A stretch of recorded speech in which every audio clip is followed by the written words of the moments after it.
Sponsored by LIC Nepal, जीवन रहँदा पनि जीवन पश्चात पनि। गर्वैदेखि बलियो भूगर्भ सिमेन्ट। मेरो देश मेरो जगदम्बा सिमेन्ट।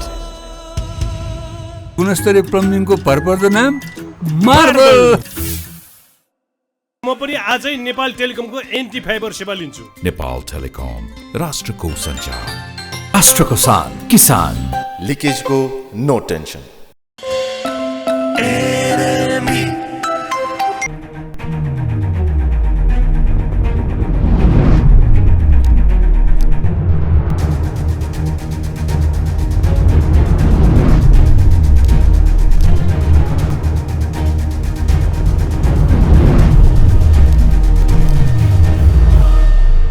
नमस्कार दर्शक सबैको ध्यान चिनिया विदेश मन्त्रीको 3 दिने नेपाल भ्रमणतिर केन्द्रित भएको छ। यो भ्रमण साँच्चीकै सफल होला त? चिनिया विदेश मन्त्री यतिखेर काठमाडौँ हुनुहुन्छ र उहाँले शीर्ष व्यक्तित्वहरूसँग भेटवार्ता गर्दै हुनुहुन्छ। राष्ट्रपतिदेखि प्रधानमन्त्री र समकक्षीसँग र केपी शर्मा ओली र प्रचण्डसँग पनि उहाँको भेटवार्ता हुँदैछ। आजको कार्यक्रममा हामी यस बारेमा नेपाल चीन सम्बन्धको बारेमा चर्चा गर्छौँ। हाम्रो बिचमा चीनका लागि नेपाली राजदूत र पूर्व परराष्ट्र मन्त्री महेन्द्रबहादुर पाण्डे हुनुहुन्छ। तपाईँलाई म जनता जान्न चाहन्छन् कार्यक्रम स्वागत गर्छु। धन्यवाद। अब चिनिया विदेश मन्त्रीको नेपाल भ्रमण किन होला? चीन र नेपाल दुईटा छिमेकी राष्ट्र र घनिष्ठ मित्र, एक अर्कोमाथि भर पर्ने मित्र र त्यसो भएको हुनाले यो भ्रमण चाहिँ यस्तो भ्रमणहरू बेला मौकामा भइराख्नुपर्ने हुन्छ। तर पेन्डेमिकको कारणले धेरै लामो समयसम्म यस्तो भ्रमण भएको थिएन र अहिले चीनको विदेश मन्त्री नेपाल भ्रमण आउनु भएको छ। यो राम्रो पक्ष र दुईटा देशको बिचको सम्बन्धहरूलाई ताजा बनाउने र त्यसलाई अझ सुमधुर र विश्वासयोग्य बनाउने, भरोसायोग्य बनाउने भन्ने नै यसको उद्देश्य हुनुपर्छ। तपाईँलाई थाहा छ जस्तो एमसी पारित भइसकेपछि चीनले किन साँच्चीकै अहिलेको अवस्थामा भन्ने हो भने नेपाललाई हेर्ने दृष्टिकोण आमूल परिवर्तन गर्यो? के कारणले? यो मान्छेको अनुमान हो। यो मान्छेको अनुमान हो। र संसारमा यस्ता घटनाहरू धेरै घटेका छन् र घट्दै जान्छन्। विभिन्न मुलुकहरूको बिचमा समझदारी पनि हुन्छ। विभिन्न देशहरूको बिचमा भएको समझदारीले कसैलाई आशंका उत्पन्न पनि गर्न सक्छ। अहिले तपाईँले जुन मेन्सन गर्नुभएको छ एमसिसी भनेर, एमसिसीको बारेमा नेपाल र अमेरिकाको बिचको चाहिँ एउटा सम्झौता भएको हो। अब एमसिसी भित्रको कुरा के छ कसो छ त्यो पछिको कुरा। तर चीनले किन दखल दियो त? किन हस्तक्षेप गर्यो? एमसी पारित गर्नुहुन्न भने किन भन्यो? होइन, चीनले त्यसरी हस्तक्षेप गरेर यो पास गर्नुहुन्न भने मैले चाहिँ थाहा पाएको। तपाईँलाई थाहा छैन? यो चाहिँ पास चिनिया विदेश मन्त्रीले धेरै पटक भन्नुभएको छ त। चिनिया विदेश मन्त्रीले यो पास चासो राख्नु भएको छ उहाँले। होइन, चासो त यस्तो हो। चासो त कसको हुँदैन?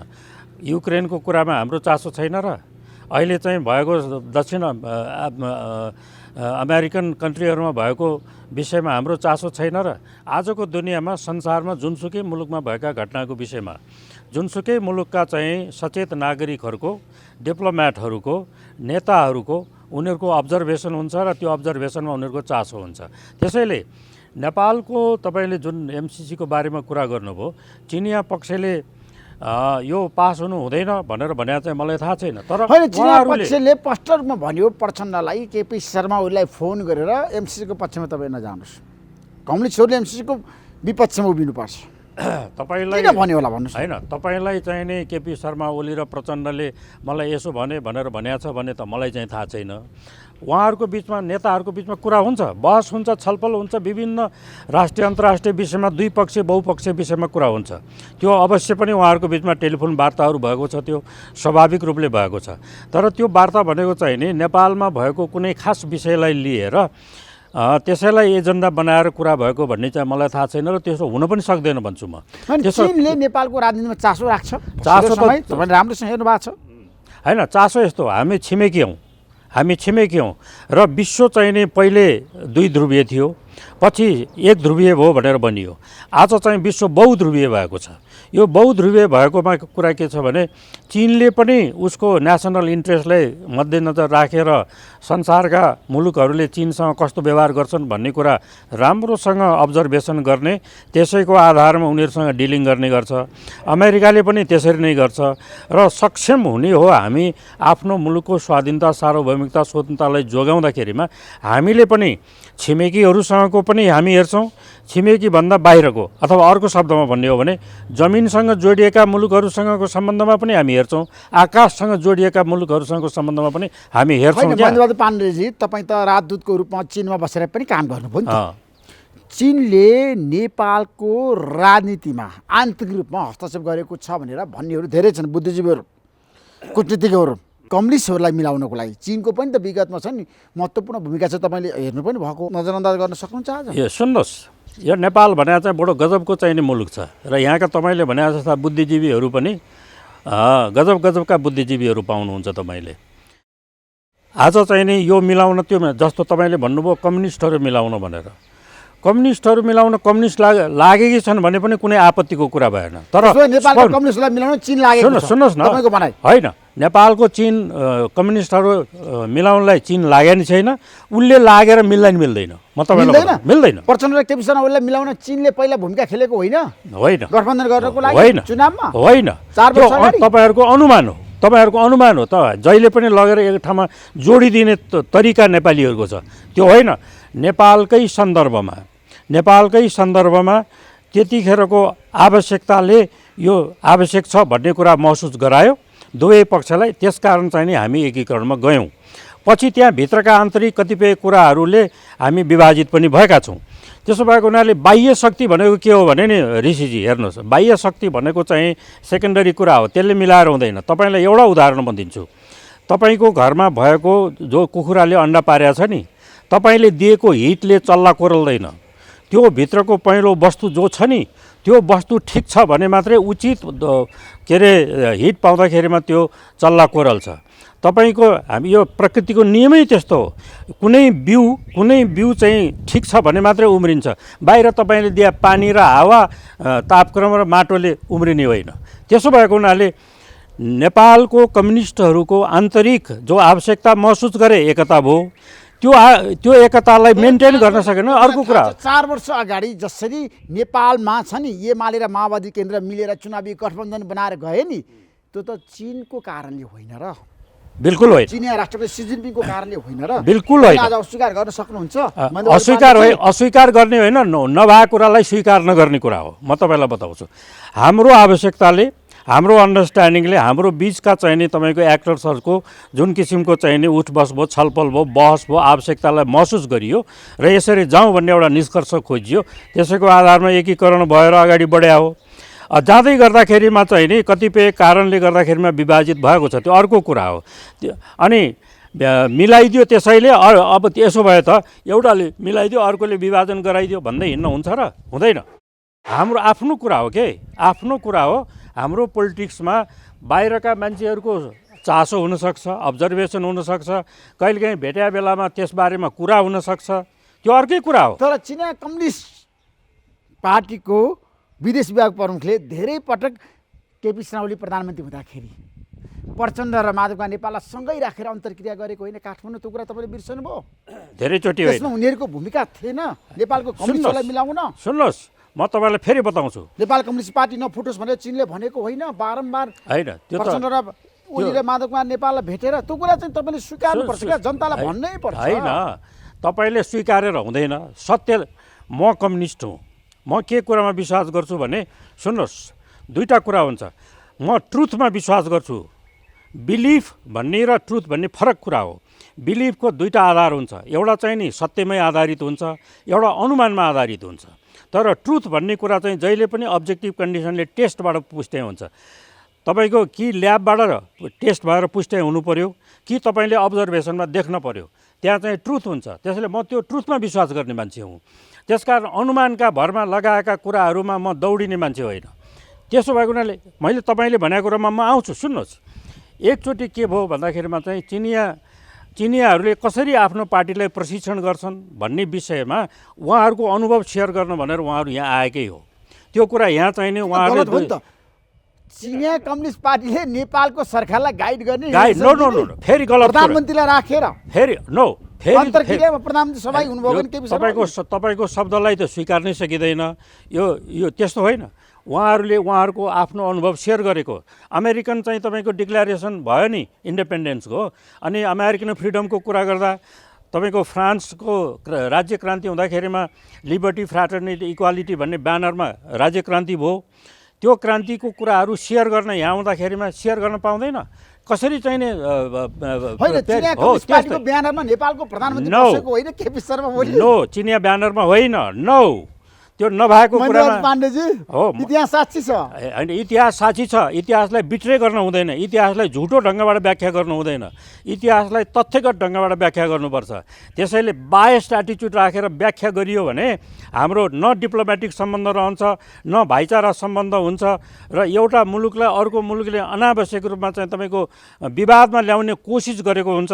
त्यो चाहिँ आजको दुनियाँमा आजको युगले पचाउँदैन र सहँदैन पनि। तपाईँलाई थाहा छ चिनिया राजदूतले धेरै पटक नेताहरूको घर दैलो गर्नुभयो नि त। झलनाथ खनाललाई भेट्नुभयो, माधव नेपाललाई भेट्नुभयो, प्रचण्डलाई भेट्नुभयो, नारायण काजी श्रेष्ठलाई भेट्नुभयो, केपी शर्मालाई भेट्नुभयो। तपाईँ नफुट्नुहोस्, फुट्दा घाटा हुन्छ नेपालमा कम्युनिस्टहरूलाई भनेर उहाँले बारम्बार दबाब दिनुभयो होइन? राष्ट्रपतिलाई पनि भेट्नुभयो चिनिया राजदूतले त होइन? राजदूतले भेट्छ। नेपालमा फेरि के छ भने नेपालमा चाहिँ नि राजदूतले चाहेपछि सबैलाई भेट्छ। हाम्रो चाहिँ परराष्ट्र मन्त्रालयको मान्छेलाई साथी राखेर भेट्नुपर्ने, पट्टापट भेट्ने चलन छ। म परराष्ट्र मन्त्रीबाट मेरो प्रधानमन्त्रीले एउटा राजदूतलाई बिहान भेट्या देखेपछि सुनेपछि मैले दिउँसो उहाँलाई भने हाम्रो अफिसर राख्नुहोस्, इन्स्टिट्युसनल मेमोरीको निमित्त नोट चाहिन्छ, त्यो गोप्य पनि रहन्छ, त्यसरी राख्नुहोस् भन्दा हुन्छ भन्नुभयो। तर उहाँले पनि पालना गर्न सक्नु भएन। पटक पटक भेट्ने त्यस्तो चलन छ। अहिले तपाईँ देखिराख्नु भएको छ नि, तपाईँ जस्तो चाहिँ चाहे चाइनिज भन्नुहोस् चाहे अमेरिकन भन्नुहोस्, ती चाहिँ नि राजदूतहरूले कसलाई भेटेका छैनहरू नेपालमा। सबै मन्त्रीलाई फरक फरक ठाउँमा भेट्ने, सबै नेताहरू कहाँ गएर भेट्ने, यो त अहिले पनि चलिरहेको छ। म त्यो भन्छु, त्यो कुरोलाई हाम्रो डिप्लोमेटिक चाहिँ नर्म्स अनुसार जाने हो भने भेट्दाखेरिमा परराष्ट्रको अधिकृत राखेर भेट्नुपर्छ र परराष्ट्र मन्त्रालयले भनेको ठाउँमा भेट्नुपर्छ। उहाँहरूले भेट्दा पनि त्यहाँ परराष्ट्रको मान्छे हुनुपर्छ। तर त्यो अहिलेसम्म पनि नेपालका नेताहरूले, नेपालको तपाईँको सरकारका मान्छेहरूले नगरेको हुनाले तपाईँले भने जस्तो क्वेसन कहिलेकाहीँ पत्रकारहरूले उठाउँछन्। यो उठाउने ठाउँ चाहिँ त्यसरी दिएको हो, तर त्यहाँ भेटघाट हुँदैमा त्यही हो भनेर भन्नु गर्नुहुन्न भने चिनले भनिरहँदाखेरि पारित भयो।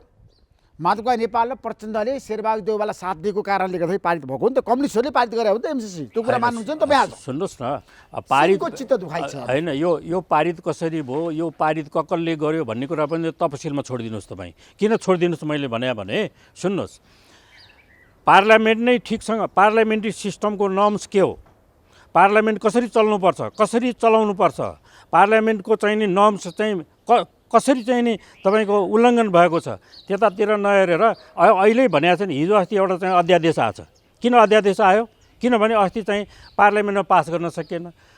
चाहिने कुरा पास गर्न नसक्ने अध्यादेशमा ल्याउने, अनि अरू कतिपय कुरा त पासै भएको छ त। फेरि यस्तो खालको दोहोरो कुरा गर्न हुँदैन, दोहोरो काम गर्न हुँदैन। होइन, तपाईँलाई थाहा छ त्यसो भए चिनको चाहिँ दोहोरो नीति छ भने तपाईँले भन्न खोज्नु भएको? नो, नेपाली राजनीतिमा तपाईँको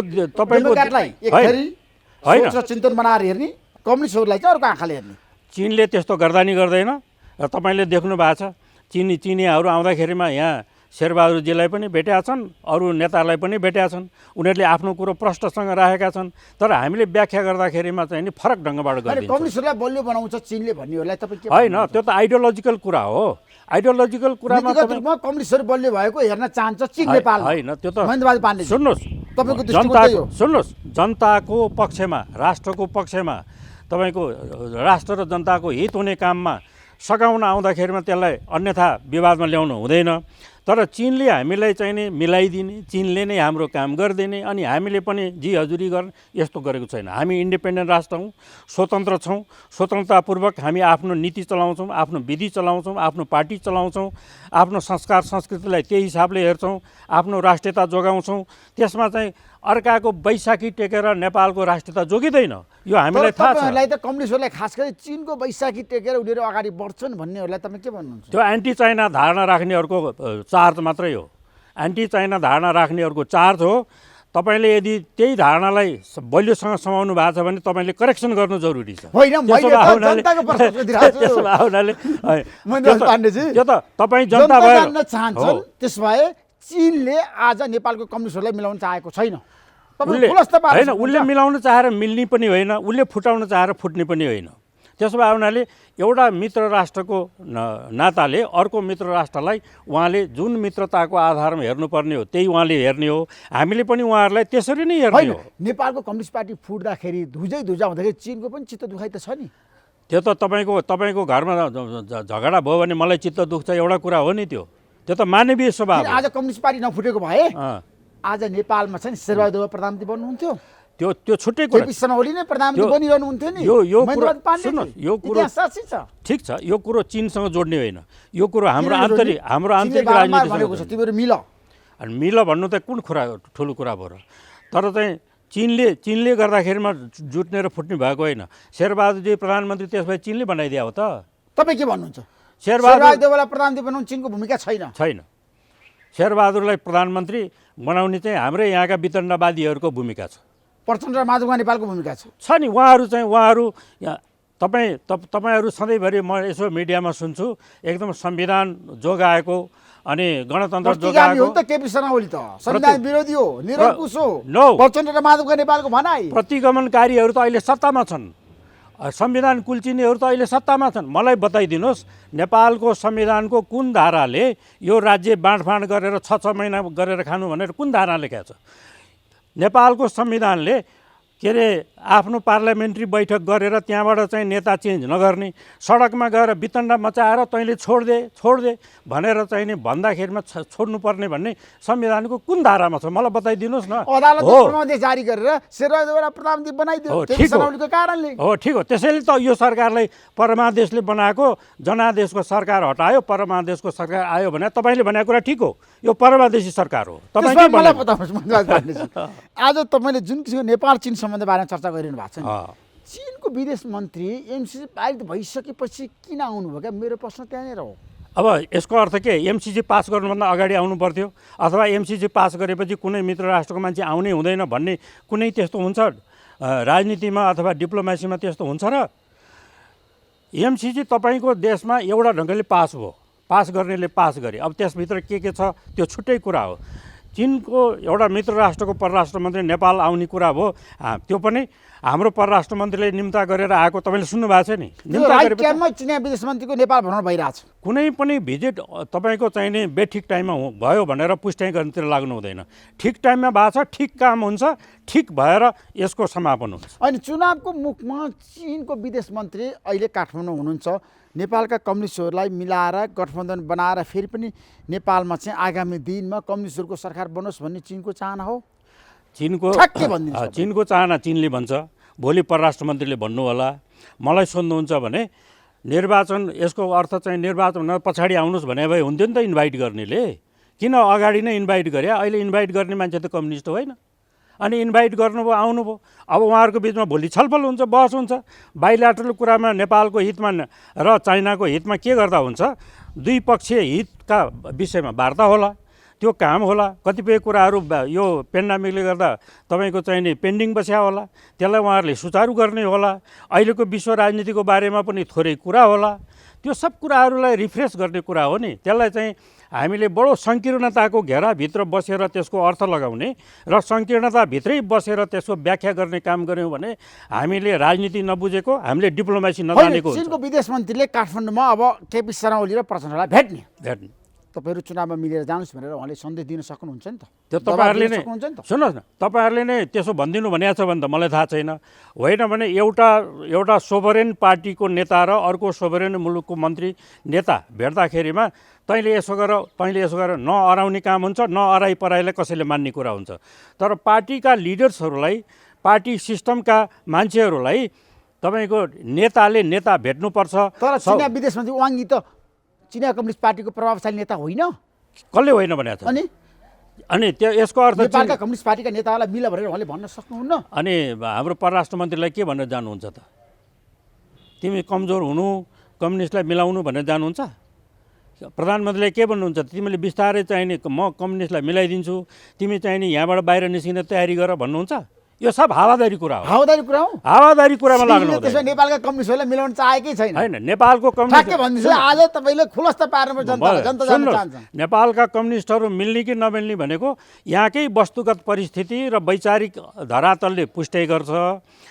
त्यो बाहिर चीनले चाहँदैमा नेपालका कम्युनिस्टहरू मिल्न सक्दैन। चीनले चाहेर नेपालको कम्युनिस्ट मिल्ने, चीनले चाहेर नेपाल कम्युनिस्ट फुट्ने हुँदैन। अहिलेसम्म नेपालका कम्युनिस्टहरू फुटेको छ त्यो चीनको कारणले होइन, होइन जुटेको छ चीनको कारणले होइन। होइन, आफ्नै वस्तुगत परिस्थितिको विश्लेषण गर्न नजान्दा, विश्लेषण भएर ठिक भए बेलामा मिलेका छन्, गलत ढङ्गबाट व्याख्या गरेपछि फुटेका छन्। त्यो आफ्नो अब कारण चुनावमा छैन, तपाईँ पनि त गठबन्धनको पक्षमा हुनुहुन्छ, कम्युनिस्टहरू मिलेर जानुपर्छ भन्ने पक्षमा हो। म यस्तो महेन्द्रबहादुर पाण्डे? गठबन्धन सुन्नुहोस्, म गठबन्धन सठबन्धनको पक्ष र विपक्षमा छैन। होइन, तपाईँको मत छैन, एमालेको मत छैन? छ। तपाईँ एमालेको नेता एमालेको कुरा गर्दाखेरिमा हामी त्यस्तो गठबन्धन गर्नुपर्ने भनेर एकदम निर्णय गरेर लौ न गठबन्धन तोड्नु हुँदैन, गठबन्धन गरिदिनु पर्यो, मलाई एउटा ठाउँ बनाइदिनु पर्यो, मलाई जसरी भए नि जिताइदिनु पर्यो, एमाले भन्दैन। हार्दाखेरिमा हार स्वीकार गर्छ र जनताको बिचमा गएर फेरि जित्ने तयारी गर्छ, अनि जित्दाखेरिमा जनता र राष्ट्रको हित हुने गरी कार्यक्रम ल्याएर राज्य सञ्चालन गर्छ। होइन, विगतमा तपाईँलाई जनताले म्यान्डेट दिएको होइन 5 वर्ष सरकार चलाऊ भनेर, चलाउन सक्नु भएन त केपी शर्मा ओलीले?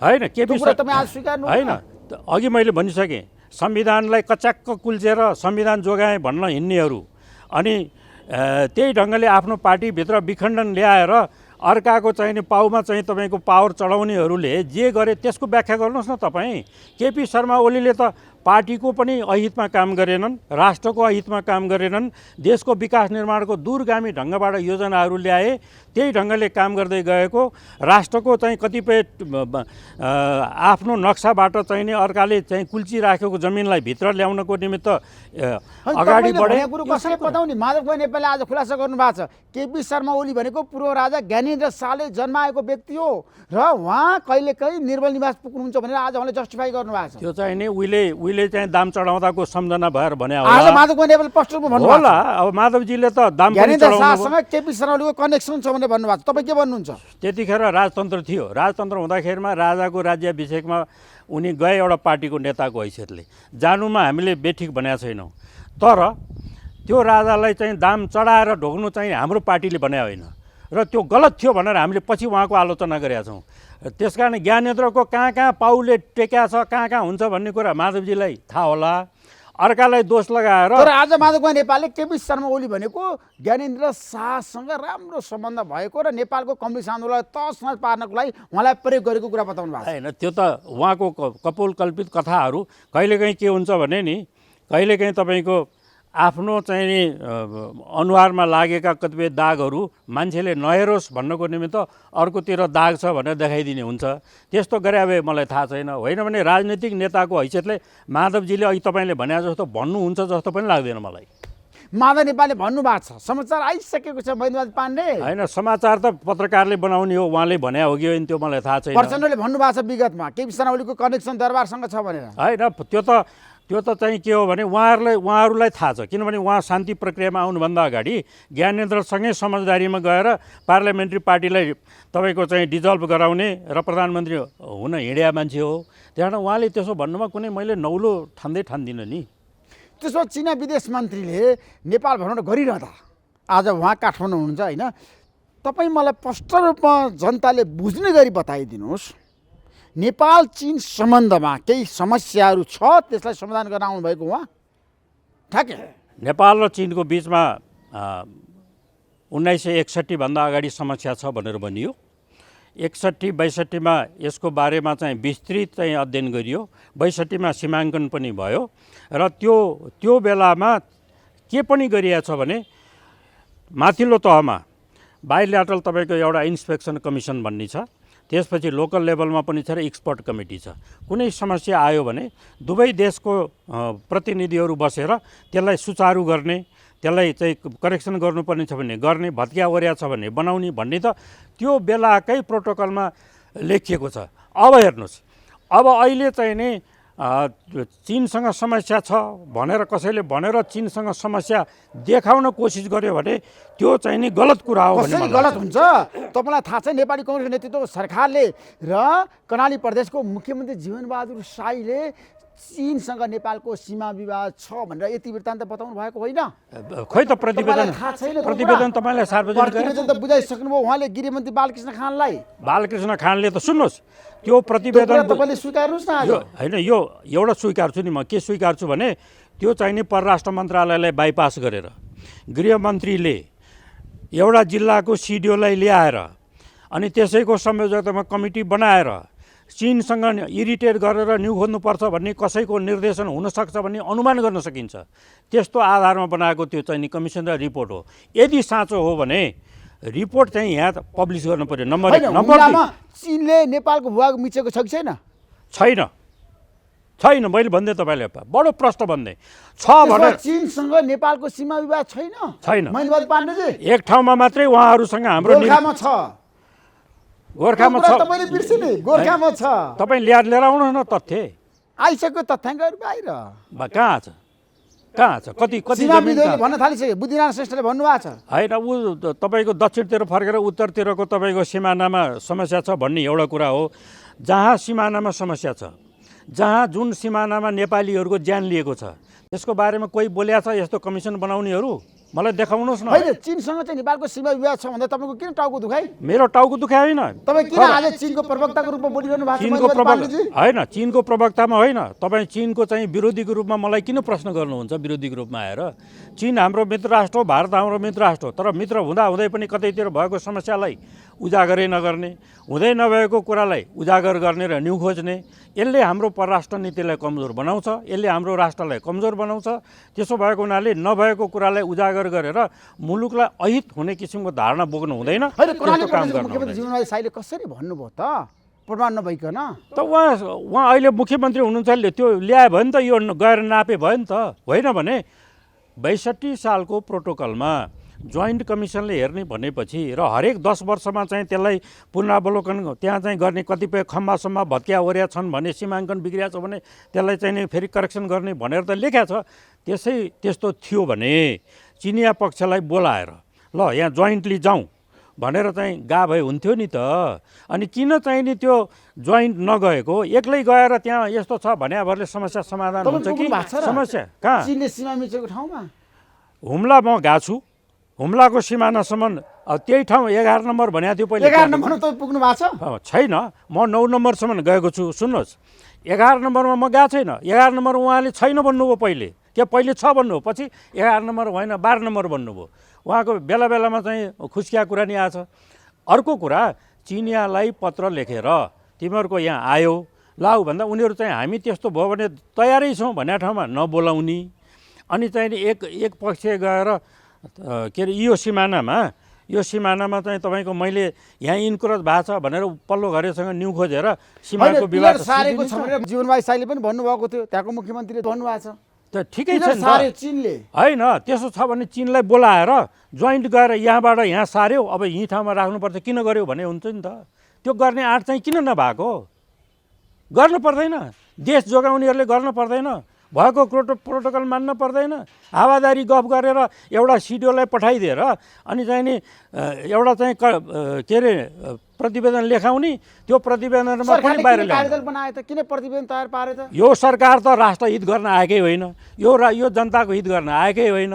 यो त तपाईँ सरकार चीन विरोधी सरकार हो। यो सरकार त के विरोधी हो? नेतृत्व सरकार यो सरकार खुलस्त पार्नु सुन्नुहोस्, यो चीन विरोधी, भारत विरोधी, अमेरिका विरोधी म भन्दिनँ, तर यो राष्ट्रको जनताको हित र राष्ट्रको हित नगर्ने सरकार चाहिँ हो।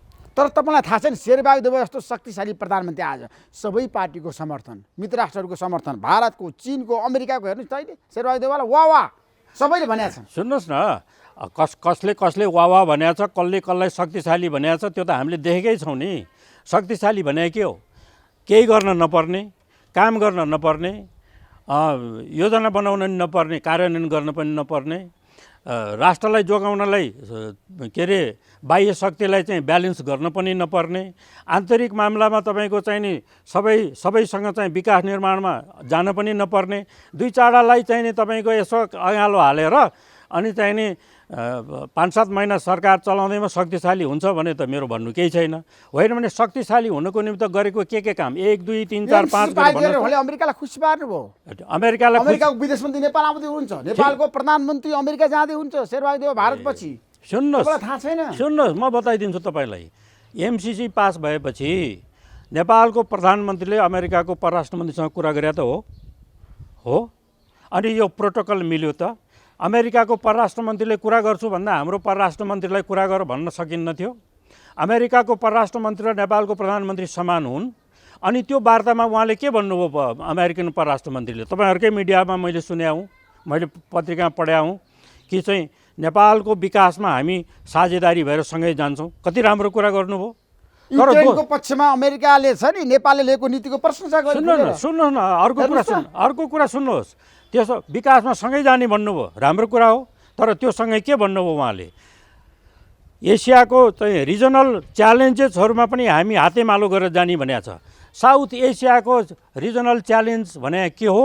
अमेरिकाले नेपाललाई घिच्याएर लाने भने कहाँ हो? त्यसको जवाब यो व्याख्यात्मक टिप्पणी गरेर ल्याउनेहरूले बताइदिनु पर्यो नि। तर तपाईँले पार्टी अध्यक्ष केपी शर्माले भन्नुभएको छ एमसिसीको विरोध नगर्नुहोस्, यो नेपालको हितमा छ। सुन्नुहोस्, राजनीतिक प्रतिवेदन पढ्नु भएको छैन केपी शर्मा ओलीको? होइन, नेपालको हितमा छ कि छैन छुट्टै कुरा हो। तर पास गरिसकेपछि, वैधानिक ढङ्गबाट आइसकेपछि त्यसलाई तपाईँले उल्टाउनु सक्नुहुन्न, तर करेक्सन गरेर जानुपर्छ। त्यसैले उहाँले के भन्नु, केपी शर्मा ओलीले भनेको र तपाईँले भने चाहिँ के हो थाहा छैन, के बुझ्नु भएको छ? मैले बुझाएको कुरा म भन्छु। के भन्नुभएको छ भने यो एमसिसीलाई राष्ट्रहित हुने गरी कार्यान्वयन गर्नुपर्छ भने कि त्यही हो उहाँले भने। महेन्द्रबहादुर पाण्डेजी, अब हाम्रो देशमा महाभूकम्प आउँदाखेरि तपाईँ सरकारमा हुनुहुन्थ्यो। थिएँ। चीनले नेपालको नाकामा अहिलेसम्म के गरिरहेछ सिमानामा तपाईँलाई थाहा छ? तातोपनि नाका चीनले खोलेको छ, रसुवागढी नाका चीनले खोलेको छ। तपाईँ राजदूत भएर 15 महिना चीनमा बस्नुभयो, त्यो नाका खुलाउन सक्नुभयो? के गरेर बस्नुभयो चीनमा तपाईँ? नाका लगभग चाहिँ नचलेकै अवस्थामा थियो। क्रमशः चलाउँदै गएर अहिले केही चलेका छन्। तर के छ भने तातो पानीमा पुल भत्कियो। पुल बनाउनलाई टाइम लाग्यो। त्यो चाहिँ राजदूतले बनाउने पनि होइन, चिनियाले भत्काएको पनि होइन, नेपालीले भत्का पनि होइन, भत्कियो। त्यो बनाउँदाखेरिमा रोकियो। अब अर्को कुरा पेन्डामिकको विषयमा अलिकति चाहिँ यसले गर्दाखेरिमा अलिकति नियन्त्रण गर्दाखेरिमा त्यस्तो भएको। नेपाली व्यापारीहरूलाई कति पीडा भएको छ? आज कन्टेनरहरू सबै सिमानामा छ, नाकामा बसिरहेको छ सामानहरू। त्यो विषयमा सुन्नुहोस्, सामान राजदूतको रूपमा चीनका राष्ट्रपतिलाई, त्यहाँको विदेश मन्त्रीलाई, त्यहाँको चाहिँ समकक्षीहरूसँग बसेर चाहिँ राजदूतहरूसँग विज्ञहरूसँग बसेर तपाईँले छलफल गर्नु पर्दैन? गरेको छलफल गरेर त सामान आइराखेको। कहाँ आइरहेको छ सामान? नेपाल जति आउनु पर्छ त्यति आएको छ। हो, अब त्यही कुरा भन्नु छ जनता कति आउनुपर्ने हो, कति आएन, त्यो छुट्टै कुरा होला होइन, त्यो छुट्टै कुरा होला। त्यो त तपाईँले त्यहाँबाट यता ल्याउने तपाईँको क्षमता पनि हुनु पर्यो नि। अब त्यो त्यहाँ ल्याएर उनीहरूले चाहिँ नि बोर्डरमा राखिदिएपछि राख्ने ठाउँै नबनाउने, यति बनाऊ भन्दा नबनाउने, राख्ने ठाउँ नहुने, अनि के गर्ने भन्दा 17वटा ट्रक ल्याउने भन्दाखेरिमा होइन अहिले चाहिँ त्यो 9वटा ल्याएर खसालिदियो भन्ने, अनि त्यसो गरेर हुन्छ? हो, त्यसो भए उनीहरूले त्यसमा एकपक्षीय दोष दिएर हुँदैन। हाम्रा कमी कमजोरी होइन, व्यापारमा सीमाको समस्या होइन, व्यापारमा अलिकति हाम्रा सामानहरू गइरहेको छैनन्, उहाँका सामानहरू आइरहेछन्। हाम्रो सामान पनि उता लैजानु पर्यो भन्ने कुराहरू छ। हाम्रा सामानहरूमा उत्पादन जे भएको छ त्यो चाहिँ चाइना जानुपर्छ भन्ने कुरामा विवाद छैन। त्यसो भए 15 महिनासम्म तपाईँले त्यहाँ बसेर काम गर्दाखेरि बेजिङमा बसेर सामानहरू छ नि नेपालमा ल्याउन पनि सहयोग गर्न सक्नु भएन र नेपालका सामानहरूलाई चीनमा लिएर जान पनि तपाईँ सफल हुनु भएन। त्यसो किन मान्ने? नभएको कुरा मान्नुपर्ने कुरै छैन नि। मैले उताबाट सामान ल्याउने कुरालाई पनि फेसिलिटेट गरेर बढीभन्दा बढी सहजीकरण तपाईँले गर्न सक्नु भएन। चिनिया सामान त आएन नेपालमा। किन आएन? म आफै मलाई आत्महत्या गर्नुपर्ने अवस्था आइरहेछ। अब 1-2 तपाईँले भेटेको 16 महिना भइसक्यो, हामीले चाहिँ कन्टेनर ल्याउन पाएनौँ, सामानहरू ल्याउन पाएन नेपाल। होइन, तपाईँले कुन चाहिँ व्यापारीलाई भेटेर भन्नुभयो के कुरा खानुभयो त्यो मलाई थाहा भएन। तर सुरुमा चाहिने 3टा ट्रक आउने गरेकोलाई बढाउँदै गएर 17वटासम्म आउने पनि बनाइयो। म आफै तिब्बत पनि गएँ। तिब्बतमा हाम्रो कन्सुल जनरल हुनुहुन्छ, उहाँले कहाँ सामान कुन ठाउँमा अड्किया छ भन्ने कुरो केरुङसम्म आएर उहाँले हेरेर, यसो मैले भने यसो हेर्नुपर्छ, उहाँले हेरेर त्यसको रिपोर्ट पनि दिनुभएको छ। त्यो रिपोर्ट परराष्ट्रमा पठाइदिएको छ, तपाईँले गएर हेरे हुन्छ। त्यसकारण त्यो चाहिँ के हो भने जुन एउटा सहज रूपमा तपाईले स्वीकार्नु त पर्छ। सुन्नु न, जनतालाई त पीडा पर्यो नि त। होइन, पीडा पर्यो, महँग्यो, व्यापारीहरू ठुलो समस्या पर्यो। अहिले पेट्रोल चाइनिजले गरेर महँगिया हो। अहिले बिजुली चाहिँ चाइनिजले गर्दाखेरिमा तपाईँको इन्डस्ट्री रोकिया हो। हो यसका कन्डिसनहरू के हो, अवस्थाहरू के हो भन्ने कुरालाई अब्जेक्टिभली हामीले हेरेर निष्कर्षमा बोल्नुपर्छ के आफूलाई कसैलाई प्रोभोक गर्नको निमित्त बोल्ने, कसैलाई खुसी पार्नको निमित्त बोल्ने भन्ने चाहिँ हुँदैन। अहिलेको अवस्थामा चिनले नेपालमा अघोषित नाकाबन्दी गरेको होइन, अघोषित नाकाबन्दी गरेको होइन, तर नाकामा जुन ढङ्गको चाहिँ नि फेसिलिटेट उताबाट हुने र यताबाट चाहिँ नि व्यवस्था गर्नुपर्ने छ नि, यताबाट व्यवस्था नगरे पनि हो, उताबाट हुनुपर्ने जति सप्लाई नभए पनि हो, त्यति मात्रै हो। सन् 2016मा नेपालको प्रधानमन्त्री केपी शर्मा ओली चीन भ्रमण जानुभयो। चीन भ्रमण जाँदाखेरि धेरै सम्झौताहरू भयो, तर किन अहिलेसम्म एउटा पनि सम्झौता कार्यान्वयन भएन? चीनले किन नेपाललाई साथ दिएन? धन्यवाद पाण्डे। सुन्नुहोस्, साथ नदिएको होइन, मै त्यहाँ हुँदाखेरिमा पनि कतिवटा प्रोजेक्टको बारेमा यस्तो प्रोजेक्टहरू बनाउँदाखेरि के हुन्छ भने एउटाले ड्राफ्ट गर्छ, त्यो अर्को पक्षलाई पठाउँछ, उसले त्यसको सबै पक्ष हेर्छ, अनि त्यसमा करेक्सन गर्नुपर्ने छ भने उसले लेख्छ, फेरि अर्को पक्षमा गएपछि उसलाई चित्त बुझेन उसले फेरि त्यहाँ गर्छ, यस्तो केही गरिसकेपछि फाइनलाइज हुन्छ। त्यस्ता केही प्रोजेक्टहरू अगाडि बढेको थियो, तर चीनले हामीलाई सहयोग गर्ने हो, विकास हामीले गर्नुपर्ने हो नि, हामीले चीनको विकास गरिदिने होइन। चिनिया सहयोगले उसको टेक्नोलोजी, उसको अनुभव, उसको स्रोतलाई हामीले लिएर हामीले हाम्रो देश निर्माण गर्ने हो। त्यसमा चनाखो हामी हुनुपर्ने हो, क्रियाशील हामी हुनुपर्ने हो। कार्यान्वयन त गर्नु पर्दैन, सम्झौता गरिसकेपछि समझदारी गरिसकेपछि चीनले कार्यान्वयन गर्नु पर्दैन पर्छ। त्यसैले त उसले भनेको यो अहिले तपाईँको यतिखेर परराष्ट्र मन्त्री आउँदाखेरिमा 12वटामा गर्ने भनेर एक्सर्साइज गरिरहेको छ भन्ने हो र? हिजो अस्ति त्यसो हाम्रो टेक्नोक्राटहरूले के गर्यो, हाम्रो ब्युरोक्रेसीले के गर्यो? हाम्रो ब्युरोक्रेसी किन ठिकसँग चलेन? किन यहाँबाट त्यो प्रस्तावहरू विकास भएर गएन? किन चाहिँ डिटेल प्रोजेक्टहरू बनेर चाहिँ नि यो प्रोजेक्ट हाम्रो प्राथमिकतामा छ भने किन गएन? होलसेल कहिले गर भन्यो भने होलसेल भए जति जम्मै गर्नुपर्छ भने क्या हो जम्मै भनेको? प्रोजेक्ट भनेको एक एक गरेर भन्नु पऱ्यो नि, प्राथमिकताको आधारमा। जस्तो सन् तपाईँको 2030सम्ममा 2030सम्ममा संसारमा पोभर्टी एलिभेसन गर्ने भन्ने चाहिँ नि संयुक्त राष्ट्रको आयो नि 17 सूत्रीय कार्यक्रम। चीनले के गर्यो? 17 सूत्र सबै भनेन, उसले 6वटा सिलेक्ट गर्यो, 1 गर्यो, 2 गर्यो, 6 गर्यो, तपाईँको 13 गर्यो, 14 गर्यो, 15 गर्यो नम्बरहरू, अनि त्यसमा प्रोजेक्ट बनायो, अनि उसले के गर्यो? एक्सट्रिम पोभर्टीबाट एलिभेट गर्यो। आज संसारमा 22.5% संसारको टोटल पपुलेसनको मान्छे त्यो एक्सट्रिम पोभर्टीबाट माथि आयो। त्यो उसले गर्यो। हामीले पनि प्रोजेक्टमा प्राथमिकता तोकेर यो प्रोजेक्ट चाहिँ गर्ने भने यहाँ गर्नु पर्यो नि। नेपालको प्रधानमन्त्री तत्कालीन प्रधानमन्त्री केपी शर्मा ओलीले भनेको नि त, चिनिया रेल नेपाल आउँछ, काठमाडौँ आउँछ भनेर भन्नुभएको होइन? हो, आउँछ नि, त्यो पेरुङबाट आउँछ आएको रेल त्यो वर्षभित्र आउँछ। महेन्द्रबहादुर पाण्डेजी, केपी ओलीले खेलाउन ल्याउने भने होइन क्या, खेलाउन रेल भए भए पोरै आउँथ्यो। यो चाहिँ नि मान्छे बोक्ने सामान बोक्ने रेल आउने भए हुनाले सिगाचेसम्म चाहिँ नि रेल आइपुगेको छ। त्यहाँबाट केरुङ आउँछ, केरुङबाट काठमाडौँ आउँछ, अनि आउँछ चिनिया रेल आउँछ। दिवा सपना होइन, दिवा सपना त यो तपाईँहरू पत्रकारहरूले कहिले देख्नुहुन्छ। हावादारी कुरा भनेर आज काङ्ग्रेस र कम्युनिस्टका नेताहरूले प्रचण्ड र माधवका नेपालले प्रत्येक दिन भनिरहनु भएको छ। शेरबहादुर भाइले होइन, हावादारीहरूले त हावादारी कुरा गरिहाल्छन् नि। जो विकासको दूरगामी ढङ्गको दृष्टिकोणै छैन, दूरगामी ढङ्गबाट विकास गर्नुपर्छ भन्ने दृष्टिकोणै छैन, इमिडिएट फाइदा कहाँबाट हुन्छ भनेर ठेकदारसँग मिलेर विकासका कुरा गर्नेहरूले भनेका कुराले पत्याएर हिँड्छु म जस्तो मान्छेले। रेल पनि आउँछ यहाँ, सुन्नुहोस्, तपाईँलाई पानी जहाज पनि चल्छ नेपालको, आउँछ। भारतको रेल पहिला आउँछ, चिनको रेल होइन, भारतको पनि भारतको एउटा त आइसक्यो, ऊ त्यहाँ आएको छ नि जनकपुरसम्म आइसक्यो, त्यो उहिले पनि आएको थियो। अर्को तपाईँको चिनको पनि आउँछ, भारतको पनि आउँछ। हामीले दुईटालाई छिनाझुटी गर्ने। बेजिङमा बसेर चिनिया रेल काठमाडौँ ल्याउनको लागि पहल गरे भए हुन्थेन? किन? तपाईँ रेल विभागसँग मेरो कति कुराकानी भएको छ बुझ्नुहोस् न, यहीँ छ नि रेल विभाग। राजदूत भनेको त त्यहाँ बस्न जाने होइन नि त, काम गर्न जाने हो नि। हो, तपाईँले के काम गर्नुभयो 15 महिनामा? होइन, अब तपाईँलाई जान्न चाहन्छन् बताउनुहोस्। होइन, काम के गरियो भन्ने कुरा त प्रोजेक्टहरू डेभलप गर्नलाई नेपाललाई पनि भनियो। अब पछि चाहिँ पेन्डामिक भएको बेलामा गएको हो नेपालमा। त्यतिखेर चाहिँ यो कोरोना कन्ट्रोल गर्ने भ्याक्सिन कसरी आयो? सबभन्दा बढी भ्याक्सिन चाइनाबाट आएको हो कि होइन? त्यति मात्र होइन, म तपाईँलाई बताउँछु। तर शेरबहादुरले भन्नुभएको भ्याक्सिन मैले ल्याएको भनेर प्रधानमन्त्री।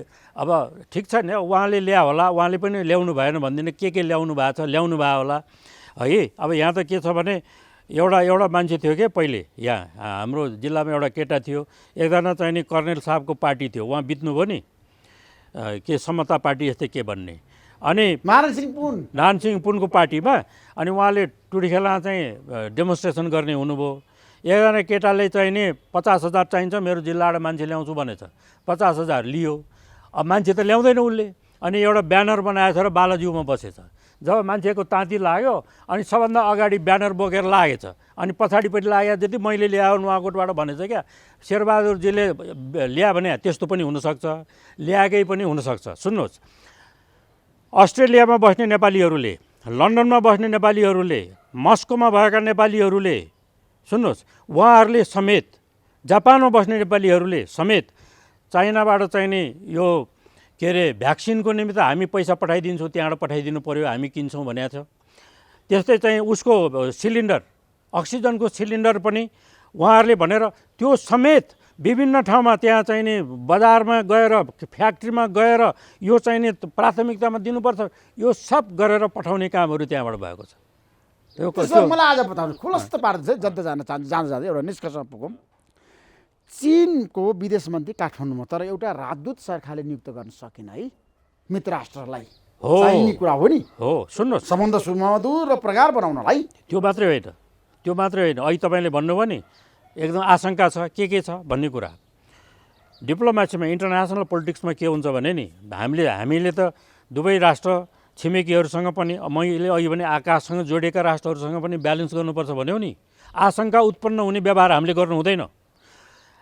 हामीलाई फिर्ता बोलाएको मलाई चिन्ता छैन, त्यो बोलाउनु छैन, मलाई चिन्ता छैन। नयाँ सरकार आयो, उसले चाहिँ नयाँ मभन्दा सक्षम मान्छे पठाउँछु भनेर राख्यो होला। फिर्ता बोलाइरहने त्यो त होइन नि कूटनीतिक रूपमा। त्यो हो, त्यो तपाईँले भनेको कुरा नर्म्स ठिक हो, तर चाहिँ के छ भने मभन्दा सक्षम मान्छे पठाउँछु भनेर पार्टीको नेता भएको कारणले गर्दा फिर्ता आउनु पर्यो। सरकारले बोलायो होला, ठिक छ नि त। विश्वास पात्र होइन, म नेपालीको विश्वास पात्र, तपाईँको म माथि तपाईँको म माथि विश्वास छ कि छैन मलाई बताउनुहोस् न। म माथि तपाईँको विश्वास छ कि छैन? विश्वास छ कि छैन यति भन्नुहोस् न। के भने टाउको हल्लाको हो, छ भने कि छैन भने? सुन्नुहोस्, हो तपाईँ जस्तो नेपाली जनताको विश्वासको मान्छे हुँ म। कुरा बुझ्नु भएन? त्यो भित्र केपी शर्मा पनि पर्छन्, तपाईँ पनि पर्नुहुन्छ, धेरै मान्छे पर्छ। तर शेरबहादुर देवालले तपाईँलाई किन विश्वास नगरेको त? शेरबहादुर देवालले किन विश्वास नगर्नु? शेरबहादुर देवालले विश्वास त मलाई गरे, तर मभन्दा सक्षम मान्छे पठाउँछु भन्ने लाग्यो होला। तर अहिलेसम्म कोही पनि मान्छे चीनमा राजदूत भएर गएन, पठाउन सक्नु भएन। अनि ब्यालेन्समा पनि उहाँले सिफारिस गर्न सक्नु भएन। पठाउने त कुरा छोडिदिनु। भारतमा भयो, बेलायतमा भयो, अमेरिकामा भयो, तर चीनमा राजदूत खै जनता जान चाहन्छ। हो, यो कुरो चाहिँ यता होइन, बालुवाटारमा गएर के गरेको? ब्यालेन्स हुन्छ यसरी, देशको चाहिँ सार्वभौमिकता यसरी नै चाहिँ सुदृढ हुन्छ, देशको डिप्लोमेसी यसरी नै चल्छ, सरकार यसरी नै चलाउने हो आजको दुनियाँमा भनेर एकचोटि सोध्नुहोस् न, उहाँबाट सुन्नु जवाब। त्यसो भए ठ्याक्कै अब नेपालको प्रधानमन्त्री चिनिया विदेश मन्त्रीले काठमाडौँको भ्रमण गरिसकेपछि नयाँ दिल्लीको भ्रमण गर्दै हुन्छ शेरबहादुर देवालले, भारत भ्रमण जाँदै हुन्छ। ठिक समयमा हो भारत भ्रमण नेपालको प्रधानमन्त्रीको? यो ठिक बेठिक फेरि यो एमसिसीलाई चिनिया विदेश मन्त्रीसँग जोड्ने, चिनिया विदेश मन्त्रीको भ्रमण चाहिने नेपालको प्रधानमन्त्रीको भारत भ्रमणसँग जोड्ने, यो जोड्ने कुरै गलत हो। हरेक देश स्वतन्त्र छन्, हरेक देशका नेताहरू इन्डिपेन्डेन्ट छन्, हरेक देशसँगको सम्बन्ध तपाईँको सुमधुर बनाउनुपर्छ। त्यो ढङ्गले सबै छिमेकी राष्ट्रहरूको नेताहरूको भ्रमण आदान प्रदान हुन्छ। त्यसमा त्यसरी यो ठिक, यो बेठिक, यो टाइम भनेर भनिराख्नु उचित मलाई लाग्दैन। नेपालको प्रधानमन्त्रीले भारतको भ्रमण गर्दै हुन्छ भारतीय प्रधानमन्त्री नरेन्द्र मोदीको निम्तामा, ठिक छ, यो त राम्रो कुरा हो नेपाल भारत सम्बन्धको लागि होइन। तर भिजिट गर्नु मात्रै राम्रो होइन। भारतको प्रधानमन्त्रीको निम्तामा जानु होइन, नेपालको प्रधानमन्त्री राम्रो हुन्, ठिक हो, उहाँ जानु राम्रो हो, तर गएर लिम्पिया धुराको बारेमा के भनेर आउनुहुन्छ, महाकालीको बारेमा के भनेर आउनुहुन्छ, ठाउँको इन्क्रोचमेन्टको बारेमा के भनेर आउनुहुन्छ, त्यो बारेमा चाहिँ नि हामीले हेर्नुपर्छ क्या। जानु र आउनु मात्र ठुलो कुरा होइन। त्यसो भए अब आगामी स्थानीय तहको निर्वाचनमा एमालेको पत्तासाप हुने भए चाहिँ तपाईँलाई थाहा छैन? थाहा छ। माधवका नेपाल प्रचण्डले भन्नुभएको एक सिट पनि जित्न नदिने हो, उहाँहरूको काम, उहाँ आफू जित्ने होइन हराउने भनेर लाग्नु भएको छ। तर आज हामी 21औं शताब्दीमा नेपाली जनताहरू चाहिने सचेत नागरिकहरू छन्। त्यसैले कसैको गोठालो र खेतालो हुँदैन। नेपाली जनताहरू आफ्नो ब्रह्मले जे निर्णय गर्छ त्यहाँ भोट हाल्ने हुनाले कसैले कसैको चाहिँ बाकस म खाली गराइदिन्छु, त्यसलाई पत्ता साफ गराइदिन्छु भनेर भन्नु नासमझ मात्रै हो। त्यस्तो हुँदैन। नेपाली जनताको विवेकपूर्ण भोटले एमाले जितेर सरकार बनाउँछ र विकासको बाटोमा फेरि हिँड्छ। त्यसो भए अहिलेको अवस्थामा छ नि, चुनावमा फेरि पनि एकपटक वामपन्थी शक्तिहरू एक हुन सक्छन्? हुन सक्दैनन् म भन्दिनँ, तर अहिलेको चुनावमा हुँदैनन्। अहिलेको स्थानीय तहको निर्वाचनमा हुँदैनन्। प्रदेशको सङ्घको निर्वाचनमा त्यो पछिको सम्भावना कुरा कति छ? त्यो पछिको महेन्द्र कुरा पाण्डेजी। त्यो पछिको कुरा हो। अहिले जुन ढङ्गबाट चाहिँ नि अहिले तपाईँले फलानाले यस्तो भन्छ उस्तो भन्छ पत्ता साफ गर्छ के भन्दै हिँड्नु भएको छ नि, भनेको छ नि हो। अब ती मान्छेहरूसँग जी हजुरी गरेर हुँदैन। उहाँहरूले गल्ती महसुस हामीले संविधान कुल्चेर संविधान रक्षा गऱ्यौँ भन्दै हामीले चाहिँ वितन्डा मचायौँ, यो गलत थियो भनेर आउनुभयो भने विचार गरिन्छ। अब तपाईँ राजनीतिमा कूटनीतिमा आउनुभयो, राजदूत बन्नुभयो, अब फेरि तपाईँ चुनाव लड्न जाने हो? राजनीति र कूटनीति भनेको एउटै विषय हो र कूटनैतिक ढङ्गबाट मित्र राष्ट्रहरूसँगको सम्बन्धलाई स्थापित गर्ने, राजनैतिक ढङ्गबाट नै कूटनीति पनि चलाउने र मुलुकको विकासको नेतृत्व अगाडि बढ्ने पनि हो। त्यसो भए हुनाले यसमा यो तपाईँको एउटा पाटो फर्किनुहुन्छ, जनताको बिचमा जानुहुन्छ? नुवाकोट त मेरो आफ्नो जन्म थलो हो, किन फर्किन्न? भइसक्यो। राजदूत भएपछि जन्मभूमि बिर्सिनु पर्ने, देश बिर्सिनु पर्ने त्यो खालको मान्छे होइन म मन्त्री भए पनि राजदूत भए पनि म नेपालीको छोरो हुँ। नेपालको सबै ठाउँमा म जानुपर्छ, मैले सकेको नेपालको हितमा काम गर्नुपर्छ भन्ने धारणा राख्ने मान्छे। राजदूत भएर बेजिङ जानु तपाईँको गल्ती थिएन भन्नुहोस् त? परराष्ट्र मन्त्री भइसकेका व्यक्ति नो, राष्ट्रको हित गर्ने, राष्ट्रको सेवा गर्नलाई जे जिम्मेदारी पनि पर्दाखेरिमा गर्न सक्ने क्षमता विकास गरेर तपाईँ लाग्नुपर्छ। तपाईँ अहिले पत्रकार हुनुहुन्छ, भोलि तपाईँले पर्यो भने निर्वाचन पनि लड्नु होला नि। पत्रकारिता छोडेर निर्वाचन गजब छ साथी भनेर भन्न हुँदैन। तपाईँलाई लड्नुहोस्, आफ्नो क्षमता वृद्धि गर्नुहोस्, राष्ट्र र जनताको हितमा लाग्नुहोस्, किन सकिँदैन? आगामी निर्वाचनमा तपाईँ नगरबाट उम्मेदवारी दिनुहुन्छ? त्यसो भए ठ्याक्कै त्यो म अहिले भन्दिनँ, त्यो आवश्यकताले निर्णय गर्यो भनेदेखि हुन्छ। Thank you so much. धन्यवाद। धेरै धन्यवाद। नमस्कार। नमस्कार। Sponsored by एलआइसी नेपाल, जीवन रहँदा पनि जीवन पश्चात पनि। गर्वैदेखि बलियो भूगर्भ सिमेन्ट। मेरो देश मेरो जगदम्बा सिमेन्ट। गुणस्तरीय प्लम्बिङको भरपर्दो नाम मार्बल। म पनि आजै नेपाल टेलिकमको एन्टी फाइबर सेवा लिन्छु। नेपाल टेलिकम, राष्ट्रको सञ्चार। राष्ट्रको शान, किसान। लिकेजको नो टेन्सन।